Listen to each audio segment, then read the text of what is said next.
बजेटमा चुरे क्षेत्रबाट गिट्टी ढुङ्गा बालुवा निकासी गर्ने उल्लेख नभएको सरकारको स्पष्टोक्ति। माथिल्लो पहाडी भेगमा रहेका स्रोतहरूलाई मात्र प्रयोग गर्न खोजेको उल्लेख। समृद्ध नेपाल सुखी नेपालीको आकांक्षालाई सफल पार्नका लागि नवनियुक्त मन्त्रीहरूको प्रतिबद्धता। नयाँ कार्यक्रम भन्दा पुरानै नीति तथा योजना कार्यान्वयनमा मुख्य प्राथमिकता। र लगातारको वृद्धिसँगै सेयर बजारमा 2900 अङ्कमाथिको नयाँ उचाइ कायम। बैंकिङ समूहमा लगानीकर्ता जुमिन्दा कारोबार रकम समेत 17 अर्ब रुपैयाँ। हामी छौं पल पल तपाईसँग, हिमाल पहाड तराईसँग, साथ छ हाम्रो बढ्ने कदमलाई। सलाम छ ती पोरखे हातहरूलाई, जिन्दगी सजाइदिन्छौँ हामी, हर सासको साथी बन्छौँ हामी। सुरक्षा अनि समृद्धि प्राण छ हाम्रो। आफू पनि बचौं, अरूलाई पनि बचाऊ। आजै नेपाल लाइफमा जीवन बिमा गरौँ। हामी हौं नेपाल लाइफ। नेपाल लाइफ, किनकि जीवन अमूल्य छ।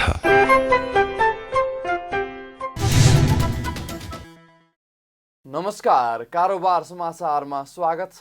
अब समाचार विस्तारमा। राष्ट्रपति चुरे तराई मधेस संरक्षण विकास समितिले चुरे क्षेत्रबाट गिट्टी ढुङ्गा बालुवा निकासी नहुने स्पष्ट पारेको छ। सरकारले बजेट वक्तव्य मार्फत चुरे क्षेत्रबाट गिट्टी ढुङ्गा बालुवा निकासी गर्न लागेको भन्ने विषयमा आलोचना भइरहेको बेला राष्ट्रपति चुरे तराई मधेस संरक्षण विकास समितिले आइतबार पत्रकार सम्मेलन गर्दै समिति चुरे भावर तराई मधेसको संरक्षण प्रति संवेदनशील रहेको र चुरे क्षेत्रको दोहन हुन नदिन प्रतिबद्ध रहेको जनाएको छ। चुरे क्षेत्रमा ढुङ्गा गिट्टी बालुवा उत्खनन गरी निकासी गर्ने कुनै पनि कार्यक्रम नभएको समितिले स्पष्ट पारेको छ। सरकारले आगामी आर्थिक वर्षको बजेट वक्तव्य मार्फत वातावरणीय प्रभाव मूल्याङ्कनको आधारमा खानीजन्य ढुङ्गा गिट्टी बालुवा निकासी गरी व्यापार घाटा न्यूनीकरण गर्ने नीति लिएको छ। यस्ता उद्योगदेखि निकासी बिन्दुसम्म रोपवे निर्माण गर्न आयातमा लाग्ने भन्सार महसुलमा छुट दिने व्यवस्था समेत गरेको छ। यस विषयमा विपक्षी गठबन्धनका साथै राजनीतिक वृत्तमा तीव्र आलोचना भइरहेको छ। तर बुँदा नम्बर 179 ले चुरे क्षेत्रलाई नसमेट्ने समितिले जनाएको छ। राष्ट्रपति चुरे तराई मधेस संरक्षण विकास समितिका अध्यक्ष डाक्टर किरण पौडेलले बजेट वक्तव्यमा चुरे भावर तराईका नदीबाट गिट्टी ढुङ्गा बालुवा उत्खनन गर्ने उल्लेख नभएको प्रश्न पार्नुभयो। बजेट वक्तव्यको बुँदा 179 मा चाहिँ चुरेको सन्दर्भमा केही कुरा लेखिएकै छैन, प्रश्न छ त्यो। त्यसकारण त्यो 179 लाई चुरेमा जबरजस्ती तानेर ल्याएर यहाँ उत्खनन हुन्छ भनेर भन्दाखेरि सान्दर्भिक हुन्न कि हामीले यत्रो गरेको संरक्षणमा हाम्रो भूमिकामा अन्डर एस्टिमेट गरिएको हुनसक्छ। हामी आफैले सबैले यो कुरा मनन गर्नु पर्यो। देशभित्र महाभारत रेन्जमा खानी उत्पादन, खानीको सम्भावना कहाँ छ त्यो छैन भन्ने कुरो हाम्रो कार्यक्षेत्रभित्र परेन। त्यो बजेट वक्तव्यको एउटा बुँदाले चाहिँ यहाँ यदि खानी उत्पादन भयो भनेर अहिले भनिहाल्नुपर्ने पनि छैन। त्यसकारण त्यसका कार्यविधि अन्तर्गत त्यसको वातावरणीय प्रभाव मूल्याङ्कन आउँदा त्यसलाई गर्न खोजेको कुरा प्रश्न हुँदाखेरि हामीले कुरा गर्न सकौँला।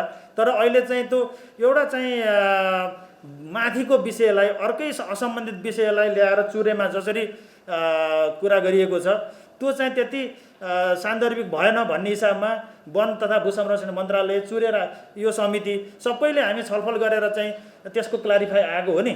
त्यसमा चाहिँ यो चुरे भावर तराई यसका नदी प्रणालीहरूमा कुनै खनिजजन्य अथवा खानी ढुङ्गा गिट्टी बालुवा उत्खनन गरिने छैन। त्योभन्दा बाहिरको माथिको महाभारत रेन्ज हो जुन हाम्रो कार्यक्षेत्रभित्र चाहिँ अहिले पर्दैन तत्काल प्रतिक्रिया जनाउन। यो हिसाबले चाहिँ एउटा प्रश्न भएको विषयमा यसलाई तानिएको हो। यता वन तथा वातावरण मन्त्रालयका सचिव प्रेम नारायण पौडेलले पनि चुरेबाट कुनै खानीजन्य ढुङ्गाजन्य वस्तु निकाल्ने बजेट वक्तव्यको उद्देश्य नभएको बताउनुभयो। चुरे क्षेत्रबाट उत्खनन नगरिनेमा विश्वस्त हुन सबैलाई आग्रह पनि गर्नुभयो। बजेट वक्तव्यको 179 नम्बरमा आएको विषय अध्यक्षजीले स्पष्ट पारिसक्नु भएको छ। त्यो विषय के हो भने नेपालको चुरे प्रणालीबाट चुरे भनेर जुन डिफाइन गरिएको छ हजुरहरूलाई थाहा छ, यो कहाँसम्म छ, यसको चाहिँ प्रभाव कहाँसम्म छ भन्ने विषय छ। त्यहाँ चाहिँ नि कुनै खानीजन्य ढुङ्गाजन्य चाहिँ नि विषयहरू निकाल्ने चाहिँ नि अहिलेको चाहिँ नि बजेट वक्तव्यको मकसद होइन र त्यसले चाहिँ नि त्यो भन्दैन, त्यो होइन भन्ने विषयमा हजुरहरूले यति सहयोग गरिदिनलाई म अनुरोध गर्छु र त्यो चाहिँ नि वन मन्त्रालयले चाहिँ नि त्यसमा हजुरहरूलाई चाहिँ नि विश्वस्त पार्न चाहन्छ। यस्तै राष्ट्रिय योजना आयोगका सदस्य डाक्टर कृष्ण प्रसाद ओलीले बजेट वक्तव्यको बुँदा नम्बर 179 चुरेसँग सम्बन्धित नभएको बताउनुभयो। सरकारले माथिल्लो पहाडी भेगमा रहेका स्रोतहरूलाई प्रयोग गर्न खोजेको उहाँले बताउनुभयो। यो अहिले जुन बजेट वक्तव्यमा आएको कुरा हो, यो चुरेसँग कुनै सम्बन्धितै छैन। खास गरिकन यो चाहिँ पहाडी भागहरूमा माथिल्लो पहाडी भागहरूमा जहाँनिर चाहिँ त्यो किसिमको माइन्स र मिनरलहरूको जुन चाहिँ डिपोजिट छ, त्यो डिपोजिटलाई हामीले युज गर्न लागेको हो। बेसिकली अहिले यो चाहिँ 179 नम्बरको जुन बुँदा छ बजेट वक्तव्यमा आएको कुरो, यो बेसिक कुरै यही हो। भएका हाम्रा रिसोर्सेसलाई युज गर्ने कि नगर्ने, यो त बिना बित्थाको जात्रा जस्तो भन्छु म। किनभने चुरे सम्बन्धी यसले बोलेकै छैन। यो बेसिकली फोकस नै के छ भन्दाखेरि महाभारत अथवा चाहिँ जो मध्य पहाडी भागमा चाहिँ जो फोकस भएको छ र त्यहीँको रिसोर्सलाई युज गर्ने भन्ने कुरो भएको छ। वर्तमान सरकारको उद्देश्य समृद्धि हासिल गर्ने भएकाले खानीको सम्बन्धमा देशका विभिन्न 14वटा जिल्लामा विस्तृत अध्ययन थालिएको समेत आयोजकका सदस्य डाक्टर ओलीले जानकारी दिनुभयो। विस्तृत प्राविधिक अध्ययन सकेपछि वातावरणीय र सामाजिक पक्षको पनि अध्ययन गरिने र नेपालमा भएका स्रोतहरूको प्रयोग मार्फत देशलाई समृद्ध बनाउने उहाँले बताउनुभयो। नवनियुक्त ऊर्जा जलस्रोत तथा सिंचाई मन्त्री शरद सिंह भण्डारीले सरकारले लिएको समृद्ध नेपाल सुखी नेपालीको आकांक्षालाई सफल पार्न आफ्नो ध्यान जाने बताउनु भएको छ। आइतबार मन्त्रालयमा आफ्नो कार्यभार सम्हाल्दै मन्त्री भण्डारीले आफूहरूले उठाएको माग र मुद्दालाई प्रधानमन्त्री केपी शर्मा ओलीले सम्बोधन गरेकोले आफूहरू सरकारमा सहभागी भएको उल्लेख गर्दै उहाँले प्रधानमन्त्री ओलीले लिनुभएको समृद्ध नेपाल सुखी नेपालीलाई सफल पार्नको निम्ति आफ्नो ध्यान जाने बताउनु भएको हो। मलाई पनि के छ भने चुनौतीपूर्ण काम गर्न चाहिँ मन लाग्छ। त्यसो हुनाले यो चुनौती भनेको कुरो के भन्नुहुन्छ नि, मैले बुझिसम्म के भन्छु नि, नेपालको समग्र विकासको लागि सबभन्दा ठुलो ढालको रूपमा सर्वठुलो पूर्वाधारको रूपमा रहेको मन्त्रालय हो। हामीले किनभने नेपालको चाहिँ समग्र विकासको लागि विद्युत अथवा ऊर्जा, कृषि, उद्योग, पर्यटन यी 3-4 विषयलाई चाहिँ हामीले के छ भने मुलुकले पाएको ठुलो अपर्च्युनिटीको रूपमा लिएका छौँ। र यो सबैलाई चाहिँ के छ भने ब्याकअप गर्ने मन्त्रालय भनेको यही हो। यो मन्त्रालयले ब्याकअप गरेन भने उद्योग पनि सञ्चालन गर्न सक्दैन। यो मन्त्रालयले ब्याकअप गर्न सकेन भने हामीले यति प्रचुर मात्रामा रहेको चाहिँ हामीसँग भएका प्राकृतिक साधनलाई चाहिँ प्रयोग गरेर चाहिँ मुलुकलाई अगाडि बढाउन पनि सक्दैनौँ। र जतिसुकै कृषिका कुरा गरे पनि सिँचाइ नभएसम्म कृषि हुनेवाला छँदै छैन। त्यसो हुनाले चाहिँ यो मन्त्रालयको अहम भूमिका छ र त्यसै अनुसार चाहिँ हामीले हेरेर बढाउनुपर्छ। कसैले यहाँ जादुको छडी गर्नेवाला पनि छैन। कुनै नयाँ मन्त्री आएर यहाँ धुमधाम हुने कुरो या कुनै सचिव आएर धुमधाम हुने कुरो पनि होइन। त्यस्ता भ्रममा हामी पर्नु पनि हुँदैन। मन्त्री भण्डारीले ऊर्जा मन्त्रालय मुलुकको आर्थिक क्रान्तिको मेरुदण्ड भएकाले मन्त्रालयका काम कारबाहीलाई चुस्त र प्रभावकारी हिसाबले अगाडि बढाउने समेत प्रतिबद्धता जनाउनु भएको छ। महिला बालबालिका तथा ज्येष्ठ नागरिक मन्त्री चन्दा चौधरीले सरकारले यसअघि नै बनाएका नीति तथा योजनालाई कार्यान्वयन गर्नु आफ्नो प्राथमिकता रहेको बताउनु भएको छ। आइतबार मन्त्रालयमा आफ्नो कार्यभार सम्हालेसँगै नवनियुक्त मन्त्री चौधरीले कार्यान्वयन हुन नसकेका सरकारको नीति तथा योजना कार्यान्वयन गर्नु नै आफ्नो पहिलो प्राथमिकता भएको बताउनु भएको हो। उहाँले महिला बालबालिका तथा ज्येष्ठ नागरिकले सरकारबाट पाउनुपर्ने सेवा सुविधालाई छिटो र सहज रूपमा दिलाउन आफूले जोड दिने पनि बताउनुभयो। साथै उहाँहरूले राज्यबाट पाउने सुविधा कतिपय स्थानीय निकायको ढिलासुस्तीले गर्दा समयमै नपाएको गुनासोहरू आएको भन्दै आफ्नै सेवा प्रवाहलाई चुस्त दुरुस्त राख्न आग्रह पनि गर्नुभयो। मन्त्रालयमा म आइसकेपछि मेरो आफ्नो चाहिँ कार्ययोजना के हुन्छ, खास गरी कि नीतिगत कामहरू त छँदैछ, सबै काम छ, तर पहिला कस्तोलाई प्राथमिकता दिने। जस्तो हामी धेरै योजना बनाएर मात्रै होइन, जुन बनेको योजनालाई पनि कसरी सकारात्मक रूपले र कसरी त्यो समस्यालाई समाधान गर्ने। जस्तो कि हामी धेरै चिज बनाउँछौँ योजनाहरू बनायो तर कार्यान्वयन हुन्छ कि हुँदैन त्यसमा पनि जोड दिन चाहिँ जरुरी छ। मन्त्री चौधरीले समाजमा रहेका विभिन्न कुरीति अन्त्यका लागि 5 वर्षीय रणनीतिक कार्ययोजनाको फाइल सदर गरेर कार्यभार सम्हाल्नु भएको छ।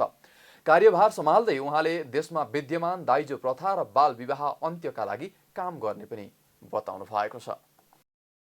निवर्तमान कृषि तथा पशुपन्छी विकास मन्त्री पद्मा कुमारी अर्यालले कृषि मन्त्रालयको साख कृषि मलको सहज उपलब्धतामा जोडिएकाले अभाव हुन नदिन सबै लाग्न अनुरोध गर्नुभएको छ। मन्त्रालयमा आयोजित विदायी कार्यक्रममा बोल्दै निवर्तमान कृषि मन्त्री अर्यालले मल बहुसरोकारको विषय भएकाले आपूर्तिमा निरन्तर अनुगमन गर्न आग्रह गर्नुभएको हो। सरकारले किसानलाई दिने अनुदान पनि बढाएको उल्लेख गर्दै उहाँले अनुदानको रकम किसानले नपाउने अवस्था हुनु नहुने बताउनुभयो। कृषि मन्त्रालयतिर भित्र धेरै काम छन्, हामीले धेरै गरिरहे पनि हुन्छौँ, तर मान्छेले देख्ने चिज के रहेछ भन्दा मलै रहेछ। कृषि मन्त्रालय भनेपछि मल छ कि छैन यो यति धेरै सरकारको विषय रहेछ। सरकारले भने अब बढाएर 13 अर्बमा पुर्याएछ अनुदानको निम्ति किसानहरूलाई। यो सानो पैसा त होइन नि। अब यो सरकारले जे उद्देश्यले त्यत्रो किसानहरूलाई राहत होस् भनेर अनुदानको प्रबन्ध गरेको छ, अब त्यो किसानहरूले उपभोग गर्न नपाउने खालको परिस्थिति सिर्जना भयो भने दुःखद कुरा हुन्छ। हामीले मेहनत बेसरी गरेका छौँ, मेहनत गरेर अगाडि बढेको कुरा अहिले मैले तपाईँहरूलाई भने। अब अलिकति फेरि उही गाउँमा पछेटा लगाइरहने भन्छ नि, निगरानी गरिरहनु पर्नेछ। हाम्रोतिरको भाषामा पछेटा लाउने भन्छन् कि गरिरहनु पर्नेछ, नत्र कहीँनिर फेरि ठ्याक्क थोरै कमजोरी हुने बित्तिकै यता समस्या खडा हुन्छ। तपाईँहरूको मैले निर्देशनको रूपमा होइन एउटा जिम्मेवार नागरिकको हैसियतले भन्छु, एउटा जिम्मेवार नागरिकको हैसियतले भन्छु, मलको अभाव नहोस्। हामीले जे प्रोसेस अगाडि बढायौँ त्यसलाई तपाईँले बिन्दुमा पुर्याउनु भयो भने गुनासो नआउला। त्यसैले तपाईँहरू यसमा सचेत भएर अगाडि बढ्नु होला। निवर्तमान कृषि मन्त्री अर्यालले किसान आयोगले पार्टीको घोषणा पत्रमा बोलेका कुराहरूलाई सरकारको नीति कार्यक्रममा सम्बोधन गराउने र किसानका समस्याहरूलाई समाधान गराउने दिशातर्फ अघि बढ्न पनि आग्रह गर्नुभयो। आयोगतिर त फर्केर कुरा गर्दा के ढुङ्ग्रो लुकाउने भन्छन् नि, मै माग्ने ढुङ्ग्रो लुकाउने गर्नै परेन। यो पोलिटिकल कुरा हो, नियुक्ति पनि पोलिटिकल छ। हामी जे बोलेका छौँ, हाम्रा घोषणापत्रमा जे बोलेका छौँ, हामीले यो स्थापना कालदेखि जे इस्युहरू उठाउँदै आएका छौँ, किसानका समस्याहरू के हो भन्ने थाहा छ। त्यसलाई सरकारको नीति कार्यक्रममा ठ्याक्कै एक्सनमा जाने गरी सम्बोधन गराउने र किसानका समस्या समाधान गराउने दिशातर्फ तपाईँहरू पक्कै पनि यो नेतृत्व त्यो ढङ्गले लाग्नेछ, किनकि सक्षम नेतृत्व छ। साथीहरू सबै पुरानो लामो समयदेखिको अनुभव भएका साथीहरू हुनुहुन्छ, त्यही क्षेत्रमा क्रियाशील हुनुहुन्छ, मैले विश्वास गरेका छु। निवर्तमान कृषि मन्त्री अर्यालले जिम्मेवारीमा कति समय रहन्छ भन्दा पनि जिम्मेवारीमा रहँदा के काम गरिन्छ भन्ने कुरा महत्त्व हुने भन्दै आफूले गर्न खोजेको धेरै काम सम्पन्न गर्न सकेकोमा सन्तोष महसुस गरेको बताउनुभयो। निवर्तमान कृषि मन्त्री अर्याल गत वर्ष पौषमा मन्त्री नियुक्त हुनुभएको थियो। लगातार नयाँ उचाइ कायम गर्दै शेयर बजार मापन गर्ने नेप्से परिसूचक 2900 अङ्कमाथि उक्लिएको छ। साताको पहिलो कारोबारको दिन आइतबार नेप्से परिसूचक 50.13 अङ्कले बढेर 2906.89 अङ्कमा उक्लिएको हो। आइतबारको वृद्धिसँगै नेप्से परिसूचक हालसम्मकै उच्च अङ्कमा पुगेको छ। निषेधाज्ञाका कारण आर्थिक गतिविधि ठप्प हुँदा शेयर बजारमा लगानी बढेका कारण बजारमा लगातार उकालो लागिरहेको छ। ससाना राजनीतिक घटना र सरकारका नीतिहरूका कारण उतार चढाव देखिने बजारमा पछिल्लो समय भने संसद विघटन, मौद्रिक नीतिको समीक्षा, राष्ट्र बैङ्कको निर्देशन र बजेटले समेत सकारात्मक असर देखिएको छ, जसका कारण नेप्से परिसूचकमा दैनिक उच्च अङ्कको वृद्धि हुँदै आएको छ भने कारोबार रकम समेत 17 अर्ब रुपैयाँ भन्दा धेरैसम्म हुने गरेको छ। त्यही क्रमलाई पछ्याउँदै आज 17 अर्ब 27 करोड रुपैयाँ बराबरको शेयर किनबेच भएको छ। कुल 218 कम्पनीको 3,74,55,000 किता सेयर किनबेच हुँदा नेपाल पुनर्बिमा कम्पनीको सर्वाधिक 1,21 करोड रुपैयाँ बराबरको भएको छ। नेपाल पूर्वाधार कम्पनी नेफ्राको पनि 83 करोड 90 लाख रुपैयाँ बराबरको सेयर कारोबार भएको छ। यस्तै लुम्बिनी विकास बैङ्कको 54 करोड 75 लाख, कुमारी बैङ्कको 46 करोड 57 लाख, मेघा बैङ्कको 44 करोड 77 लाख, नेपाल बङ्गलादेश बैङ्कको 41 करोड 22 लाख रुपैयाँ बराबरको सेयर किनबेच भएको छ। सबैभन्दा धेरै नेफ्राको 14,78,000 किता सेयर किनबेच भएको छ। आज बैंकिङ समूहको परिसूचकमा लगानीकर्ताहरू झुमिन्दा वाणिज्य बैङ्कहरूको परिसूचक 3.66% बढेको छ। विकास बैङ्क समूहको परिसूचक पनि 2.38 अङ्कले बढेको छ। यस्तै लगानी समूहको परिसूचक 3.97, अन्य समूहको परिसूचक 3.03, वित्त समूहको परिसूचक 1.43, लघुवित्त समूहको परिसूचक 0.08 र म्युचुअल फन्ड समूहको परिसूचक 1.6% बढेको छ। बाँकी समूहको परिसूचकमा भने गिरावट आएको छ। आज महिला लघुवित्त वित्तीय संस्थाको सेयर मूल्य 10% बढेर सकारात्मक सर्किट लागेको छ। गएको 1 वर्षमा पेट्रोलियम पदार्थको मूल्य 12 पटक बढेको छ। अन्तर्राष्ट्रिय बजारमा कच्चा तेलको मूल्य लगातार बढ्दै गएसँगै नेपाल आयल निगमले स्थानीय बजारमा इन्धनको मूल्य बढाएको जनाएको छ। तर इन्धनमा विभिन्न शीर्षकमा लगाएको करका कारण नेपालमा इन्धनको मूल्य आकाशिँदै गएको हो। 2077 असार महिनामा प्रति लिटर 105 रुपैयाँ रहेको पेट्रोलको मूल्य अहिले बढेर 125 पुगेको छ। यस्तै सो अवधिमा 91 रुपैयाँ रहेको डिजेलको मूल्य बढेर 108 रुपैयाँ पुगेको छ। 2077 असारदेखि 2078 जेठसम्म 12 पटक मूल्य बढेकोमा पेट्रोलमा 3 पटक मूल्य स्थिर रहेको छ। डिजेलमा 1 पटक मूल्य स्थिर र 1 पटक मूल्य घटेको छ।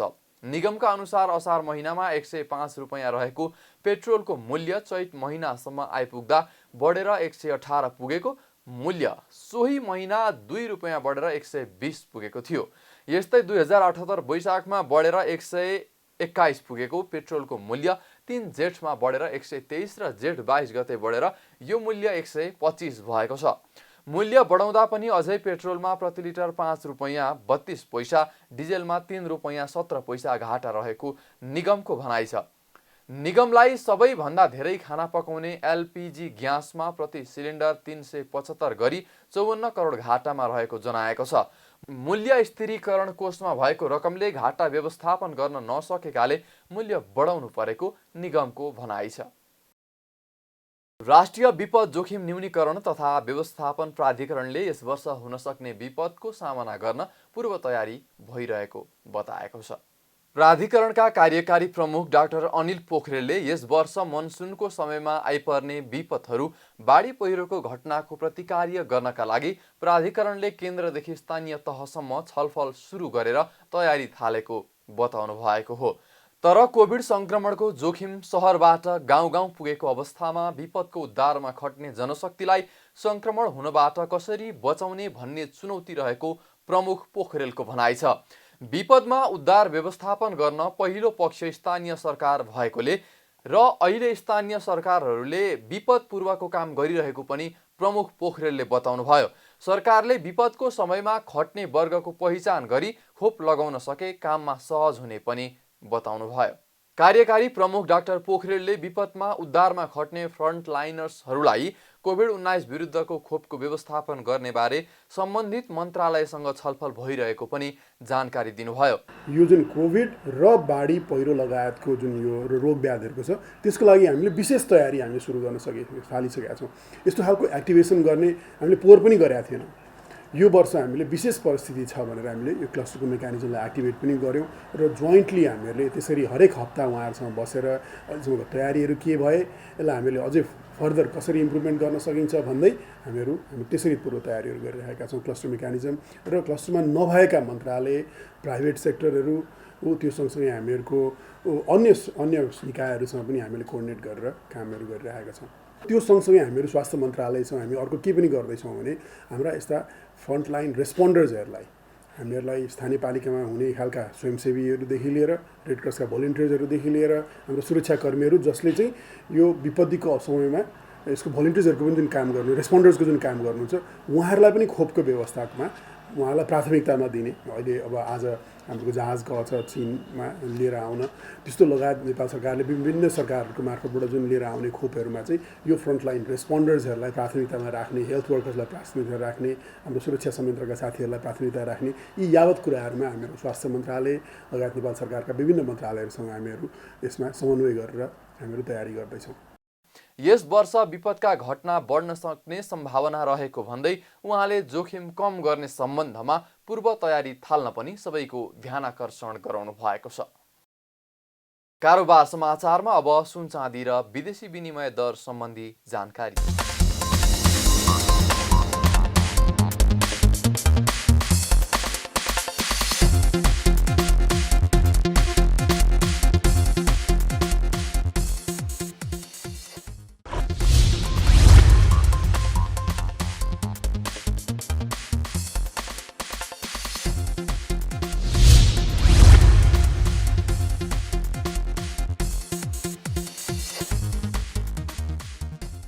बिदा हुनु अघि अहिलेसम्मका प्रमुख समाचार फेरि एकपटक। बजेटमा चुरे क्षेत्रबाट गिट्टी ढुङ्गा बालुवा निकासी गर्ने उल्लेख नभएको सरकारको स्पष्टोक्ति। माथिल्लो पहाडी भेगमा रहेका स्रोतहरूलाई मात्र प्रयोग गर्न खोजेको उल्लेख। समृद्ध नेपाल सुखी नेपालीको आकांक्षालाई सफल पार्नका लागि नवनियुक्त मन्त्रीहरूको प्रतिबद्धता। नयाँ कार्यक्रम भन्दा पुरानै नीति तथा योजना कार्यान्वयनमा मुख्य प्राथमिकता। र लगातारको वृद्धिसँगै सेयर बजारमा 2900 अङ्कमाथिको नयाँ उचाइ कायम। बैंकिङ समूहमा लगानीकर्ता जुमिन्दा कारोबार रकम समेत 17 अर्ब रुपैयाँ। कारोबार समाचार सकियो। हामीलाई बिदा दिनुहोस्। नमस्कार।